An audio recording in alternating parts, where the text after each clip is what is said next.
Today I'm announcing a new executive order of this size that significantly expands our authorities to target individuals, companies, financial institutions that finance and facilitate trade with North Korea.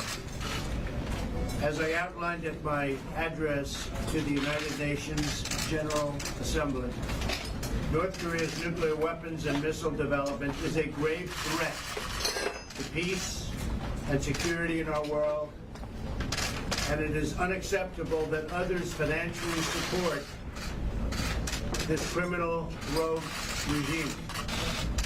The brutal North Korean regime does not respect its own citizens or the sovereignty of other nations. Our new executive order will cut off sources of revenue that fund North Korea's efforts to develop the deadliest weapons known to humankind. The order enhances the Treasury Department's authorities to target any individual or entity that conducts significant trade in goods, services, or technology with North Korea. And I'm very proud to tell you that, as you may have just heard moments ago, China, their central bank, has told their other banks, it's a massive banking system, to immediately stop doing business with North Korea. Just happened. Just reported. In addition to everything else, what we will do is identify new industries, including textiles, fishing, information technology, and manufacturing, that the Treasury Department can target with strong sanctions. And Secretary Mnuchin is representing the Treasury Department is here today to prevent sanctions evasion. The order also includes measures designed to disrupt critical North Korean shipping and trade networks. For much too long, North Korea has been allowed to abuse the international financial system to facilitate funding for its nuclear weapons and missile programs. The United States has had representatives working on this problem for over 25 years. They have done nothing. That's why we're in the problem that we're in today, in addition to, frankly, other countries not doing what they should have done. Tolerance for this disgraceful practice must end now.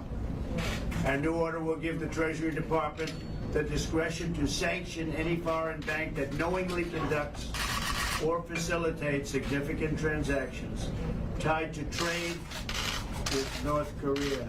And again, I want to just say and thank President Xi of China for the very bold move he made today. It was a somewhat unexpected move, and we appreciate it. New authority in this area applies to any activity that occurs following my signature on the executive order, which I've actually just signed.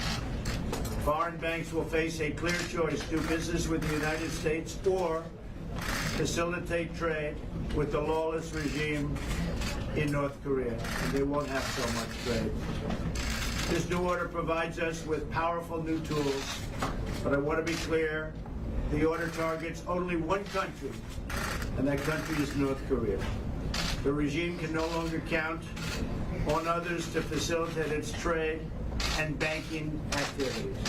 Many countries are working with us to increase economic and diplomatic pressure on North Korea, but I continue to call on all those responsible nations to enforce and implement UN sanctions and impose their own measures like the ones I am announcing today. I must tell you that this is a complete denuclearization of North Korea that we seek. Cannot have this as a world body any longer. In just a few minutes, Prime Minister Abe, President Moon, and I are going to discuss what more we can do working together. We've had a very, very close relationship. I think our nations have become closer because of this. I know it's going to be a great meeting. Our alliance with South Korea and Japan has never been stronger than it is today. We share a commitment to creating a world where strong and independent nations honor their people, respect their sovereignty, respect the sovereignty also of other nations, and promote peace. Thank you very much.